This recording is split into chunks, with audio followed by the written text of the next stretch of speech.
Time to be updated with the latest buzz sa mundo ng showbiz. Una rito, Bea Alonzo. Kinumpirma na ang relasyon nila ni Vincent Go. Sa isang exclusive interview, direktang kinumpirma ni Bea ang relasyon nila ng businessman na si Vincent na ilang buwan na ring pinag-uusapan ng netizens. Ayon sa kanya, very obvious naman daw na may special or something special between them.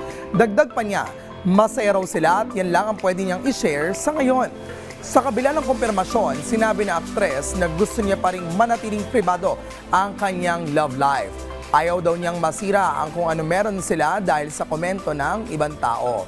Matatanda ang unang na-issue na may relasyon ng dalawa nang makita sila sa isang gathering kasama mga kaibigan ng aktres. Bukod dito, ilang beses ring napansin ng fans na magkasama sila, kabilang na ang kanilang bakasyon umano together sa Spain.